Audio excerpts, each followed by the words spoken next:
지금 미국 증시가 흔들리고 있죠. 빠지고 있습니다. 미국 증시가 왜 빠지는 걸까? 여태껏 최고점을 계속해서 갱신했던 미국 증시가 왜 빠지는 걸까?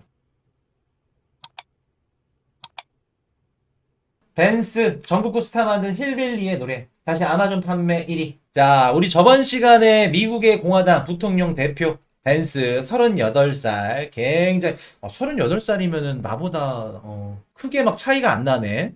근데 누구는 미국의 부통령을 하고 있고 좀 비교가 되네요. 자, 좋습니다. 우리 그 부통령 벤스 형님이 아직 부통령은 아니지만 후보니까. 자, 벤스 형님이 그 2016년도에 책을 하나 썼습니다. 힐빌리의 이 노래라고 해가지고 막 그 지금 아마존 베스트셀러 막 1등이고 이거 읽어보신 분 읽어보신 분 힐빌리의 노래 지금 아마존에서 이거 재판됐던데 그래가지고 지금 다시 또 베스트셀러 1등 자리에 올라왔던데 넷플릭스 영화 순위에도 영화 이거 봐야겠다. 자, 우리 코인이슈 구독자분들 이번 주 숙제 드릴게요. 주말에 영화 꼭 보세요. 넷플릭스에 이거 힐빌리 관련된 영화 이번 주 주말에 꼭 보시고 느낀 점을 다음 우리 정규 방송에서 한번 말씀해 주시길 바라겠습니다. 꼭 보셔야지. 영화로 보시고 제가 오늘 이 내용을 얘기를 해드릴 거예요. 책 내용을 해드리면서 왜 트럼프가 부통령 그 후보로 38살짜리 벤스 형님을 내세웠는지 그거를 말씀을 드릴 겁니다. 그리고 벤스 형님이 나옴으로써 우리 자산시장에 어떠한 영향을 줄 건지 그거 오늘 한번 다뤄드릴 겁니다. 굉장히 재밌다는 거. 자, 그거 한번 다뤄드릴게요. 자, 가도록 하겠습니다. 자, 1861년도 4월 12일로 올라갑니다. 1861년도로 올라가면은 미국이 크게 두 개로 나눠집니다. 남과 북으로. 북과 남으로, 남과 북으로. 미국이 크게 두 개로 나눠지는데, 자, 볼게요. 1619년도에 미국 대륙에 처음으로 노예라는 게 등장을 합니다. 그때 당시에 이제 어떠한 시점이었냐면은, 유럽에서 좀 아프리카 지역들을 막 들어가가지고 뭐 항해 기술이 발달해서 아프리카의 이런 인력들을 노예로 막 삼아서 막 산업혁명이 일어나고 그때 한창 미국에도 노예 제도가 들어오기 시작합니다. 그래서 노예가 등장하고 나서 거의 한 2세기 동안 농업사회가 미국에서 굉장히 크게 발달을 해요. 농업사회가. 근데 그때 당시에 북과 남 두 가지로 나눠져 있는데 남쪽은 농업사회가 활발하게 발달됩니다. 왜? 노예들이 여기로 많이 들어왔어. 왜냐면 이렇게 바다를 끼고 있죠? 해변을 끼고, 뭐, 이렇게, 뭐랄까, 바다면을 이렇게 끼고 있기 때문에 노예를 이렇게 공급받을 수 있는 이런 가능성도 높고, 좋기 때문에 남쪽에는 노예가 굉장히 많았고, 북쪽에는 뭐가, 발달이 되어 있었냐면은 공업지대. 공업지대. 그래서 무기를 만들고 전쟁에 필요한 뭐 폭탄, 아니면 뭐 방탄조끼, 뭐 이런 것들, 뭐 수류탄, 이런 것들을 북부에서 만들었고, 남부에서는 농업. 농업은 누가 했다? 노예가 했다. 자, 그럼 볼게요. 그래서 남쪽에는 뭐 농장이나 이런 것들이 많았겠죠. 근데 1808년도에 법이 설정이 되죠. 노예 수입을 미국 정부가 금지를 합니다. 노예 이제 수입 금지하세요. 그리고 노예분들 해방시켜 드릴게요 라는 법이 설정이 돼요. 그래서 노예 가격이 50불에서 800불까지 막 상승을 해버리죠. 미친 듯이 올라갑니다. 자, 그럼 볼게요. 갑자기 왜 브랜드 노예를 해방시켜 줬을까? 노예를 해방해준 이유가 뭘까? 자, 볼게요. 요 해방된 사건 이면에는 뭐가 있었냐면 민주당과 공화당의 선거, 대선 싸움 지금이랑 굉장히 비슷해요. 대권 싸움이 있었습니다. 대선 싸움. 자, 볼게요. 노예를 해방시켜주면 공화당에 굉장히 유리하게 작용을 합니다. 자, 무슨 뜻이냐? 남부 지역에 노예가 굉장히 많다고 말씀을 드렸죠.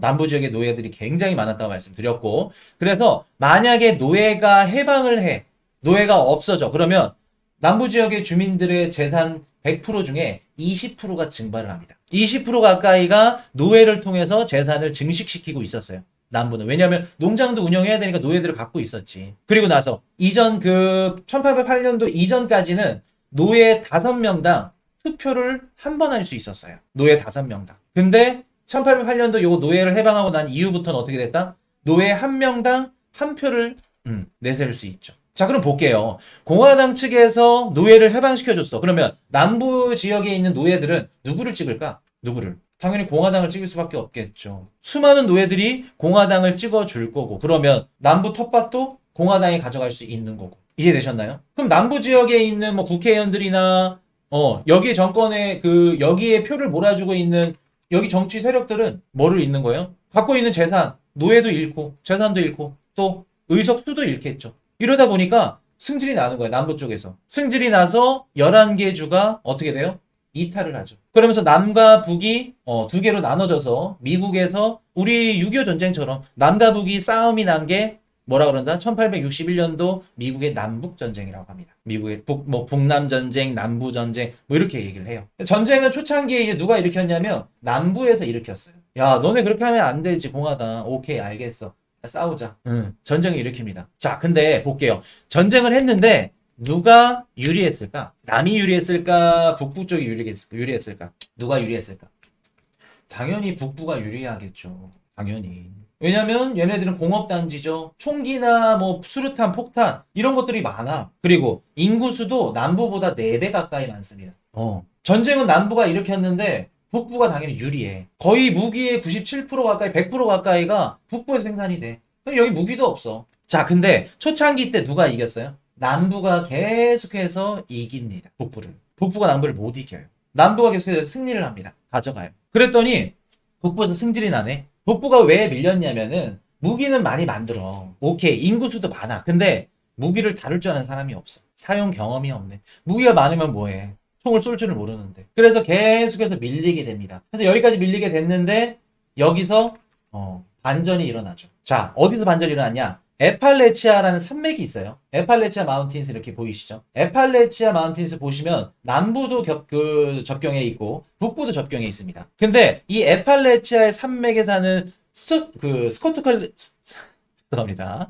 스코틀랜드계 이주민이에요. 엄밀히 따지면은 이거 발음이 이렇게 어려워. 이게 제일 어렵네 오늘. 스코틀랜드계 이주민들이 어디에 붙었다? 북부 쪽에 붙으면서 지금 전쟁의 판도가 아예 뒤바뀌어 버리죠. 180도 바뀌어 버립니다. 스코틀랜드. 집에서 한번 따라해 보세요. 발음이 왜 이렇게 어렵지? 나만 어렵나? 전쟁 판도가 바뀌어 버려요. 그래서 여기가 어디냐면은 그 엘라베마랑 조지아주 그 사원 가운데 있을 거예요, 아마. 시작해가지고 쭉 올라가는, 어떻게 보면 우리 좀 뭐라 그럴까? 우리 해장국, 뼈다귀 해장국. 그거 좀 쭉 이렇게 길게 생겼죠. 그래서 여기에 사는 사람들이 스코틀랜드 그 인종인데, 영국이랑 스코틀랜드에서 영국이랑 싸웠던, 그러니까 전투 경험이 굉장히 많았고 전쟁 경험이 많던 그분들이 여기로 많이 이주를 했습니다. 그 지역이 에팔레치아 산맥, 여기 사는 분들이에요. 자, 이분들이 북부군을 도와주기 시작합니다. 그랬더니 남부군은 어떻게 될까? 남부군들은 당연히 밀릴 수밖에 없겠죠. 총 잘 쏘고, 우리 막 서양 영화 보면은 꼭 꽃갈이라 그러나? 모자 막 하나 끼고 와가지고 막 총잡이들, 선글라스 끼고 막 총 쏘는 분들, 우리 한국 영화 이상한 놈, 좋은 놈, 뭐 나쁜 놈, 거기에 막 서양 총잡이들, 그분들이 다 스코틀랜드계, 이분들. 그러니까 한때 그때 당시로 스위스가 뒤집어진다고 우리 예전에 한번 배웠었죠. 스위스가 믿을만하다. 용병 문화가 굉장히 발달돼 있고, 그리고 막 산맥을 이루어져 있어가지고 스위스가 먹고 사는데 살 수가 없는 지형이다. 그래서 예전부터 용병을 막 뛰기 시작했고, 그런 믿음들, 의리, 배려, 그런 것들이 믿음이 시작돼서 스위스에 있는 은행들이 굉장히 발달했다. 우리 예전에 배웠던 기억하세요? 스위스 은행? 우리 그때 뭐 때문에 배웠지? 코코본드 무너지면서 유럽에 그것 때문에 스위스 은행 배웠었는데, 그때 스위스 용병만큼이나 유명했고 잘 싸우는 분들이 누구다? 이분들이다. 스코틀랜드계. 전투에 그냥 최적화되어 있는 서양 총잡이들. 말 타고 와가지고 막 다 죽이고. 그래서 북부에 있는 총을 쏠 줄 모르는 이런 군인들한테도 다 전수해주면서 북부와 남부의 판도가 180도 바뀌어버립니다. 그리고 이분들 특징이 뭐냐면 조금 의리가 있어.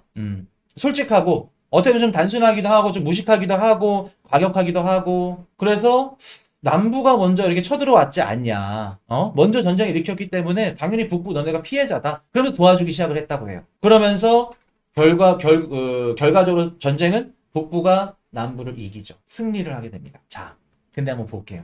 여기서 문제가 발생을 하죠. 여기서 북부가 이겼는데 문제가 발생을 합니다. 자, 북부가 이겼으니까 당연히 노예들을 해방시켜 줬겠죠. 남부에서 해방을 시켜줬습니다. 근데 이 노예들이 남부에서 일을 할 수 있었을까? 정상적으로 주인과 노예 관계였는데 정부에서 해방을 시켜줬어. 야, 정부에서 해방시켰으니까 주인한테 그러면 이제 반말 찍찍 하면서 야, 밀린 임금 좀 줘. 할 수 있을까? 할 수 없죠. 이 해방된 노예들이 어디로 이동을 했냐면 에팔레치아 여길로 다 이동했습니다. 여길로. 자, 그럼 볼게요. 여길로 이동을 했더니 에팔레치아 이 국민들이 북부를 도와줘서 노예가 해방됐는데 이 노예들이 여길로 들어옴으로써 본인들의 일자리까지 잃게 돼. 그러니까 본인들의 터전과 텃밭 뭐 일자리 이런 것까지 다 잃게 되면서 아 어떻게 해야 될까. 자 여기에 살고 있었던 국민을 뭐라고 불렀냐면 우리가 얘기하는 힐빌리라고 불렀습니다. 힐빌리. 스코틀랜드 사람들인데 노예들이 쳐들어와서 일자리를 잃게 된 가난한 민족들.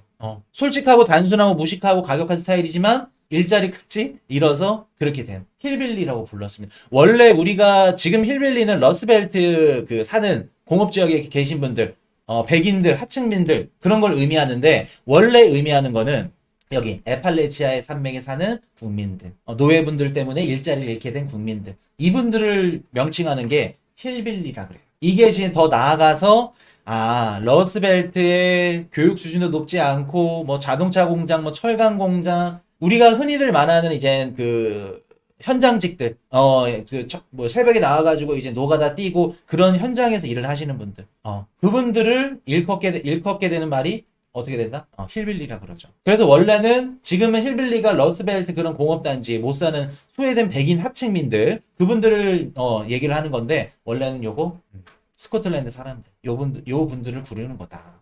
자 그럼 볼게요. 이분들이 안정적인 직장도 갖고 있었고 잘 살았습니다. 중산층이었어요. 근데 한순간에 노예들 때문에 모든 직장 일자리를 다 잃게 됐죠. 자 그럼 볼게요. 자 여기까지 우리가 알았으면 보겠습니다. 이번에 나온 트럼프 공화당 대통령 부통령 후보 벤스죠. 38살짜리. 이분이 어디 출신이라고요? 오하이오주. 즉 러스벨트 출신입니다. 이 힐빌리 출신이라는 거예요. 이분이 2016년도에 쓴 책이 힐빌리의 노래입니다.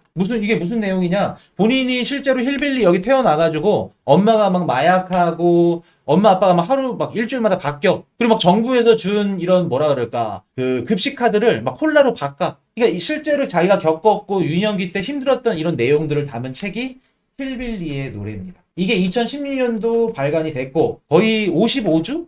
55주 동안 미국 베스트셀러 1위 자리를 놓치지 않았다. 미국을 강타했습니다. 이 책을 쓴 사람이 벤스고. 근데 이 책이 다시 아마존에서 지금 재발간이 돼서 다시 1위 자리를 차지하고 있죠.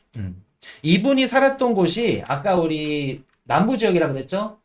오하이오주 철강회사 있었던데 남부지방도시 그쪽이라고 합니다. 그러니까 이쪽 되겠지. 근데 이제 중국에서 철강 제품들 막 싸게 막 때리니까 당연히 미국에 있는 철강회사들 다 무너지고 쇠퇴하기 시작했죠. 러스벨트 지역들이. 어떻게 보면 중국 때문에 러스벨트 지역들이 무너진 게 맞지. 예. 그러면서 월급 뭐 한 달에 200만 원 받던 월급쟁이들도 막 100만 원, 50만 원 직장 잃고 그렇게 되면서 러스벨트는 쇠퇴하는 지역이다. 원래는 러스벨트 지역이 민주당 표밭입니다. 민주당 텃밭이에요. 근데 요게 2016년도에 트럼프가 힐러리를 이겼죠? 아무도 예상 못 했는데 그때 이길 수 있었던 원동력이 누구였냐면 러스벨트 민주당 지역 이런 표심들이 다 누구로 이동했다? 트럼프로 이동한 겁니다. 왜 이동했을까? 아까 미국의 남북전쟁 역사를 알면 알아. 이해가 돼. 아까 우리 스코틀랜드계 사람들 북부 도와줬고 남부 쪽에 노예들 뭐 이런 분들 어떤 성향을 갖고 있었다? 솔직하고 단순하고 무식하고 과격한 스타일이다. 트럼프가 어떤 스타일이에요?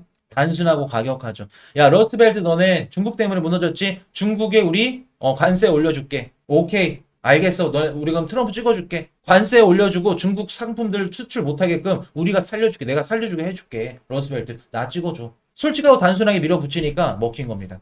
그래서 힐러리가 무너진 거예요. 근데 이게 2020년도 바이든이 당선됐을 때 오히려 독이 됐죠.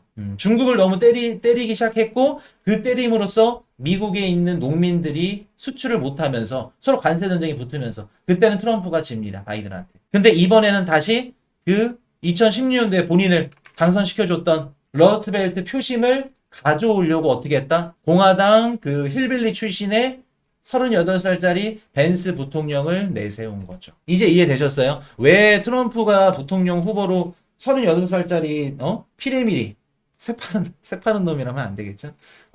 피레미를 내세웠는지. 힐빌리 출신 벤스 후보를 내세웠다는 거는 러스트벨트 우리가 가져갈게. 러스트벨트가 이번 미국 대선의 경합주입니다. 경합주예요. 여기 가져갈게 라고 하는 얘기겠죠. 그래서 트럼프 총격 사건 이후에 부통령을 내세우면서 확실시하겠다, 확정 잡겠다, 그 얘기하는 겁니다.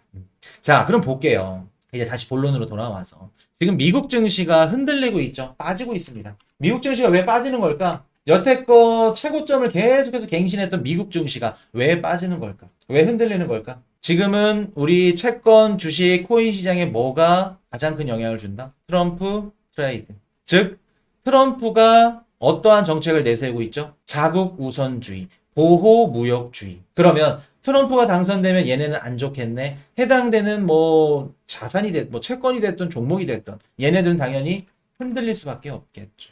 지금 트럼프 보호무역주의 요거 때문에 전 세계 자산시장이 흔들리고 있는 겁니다. 그래서 요 흔들리는 게 이번 주까지는 갈 거예요. 갈 거고 언제부터 이 시장 방향성이 바뀔 수 있냐 물어보시면 이번 주 금요일.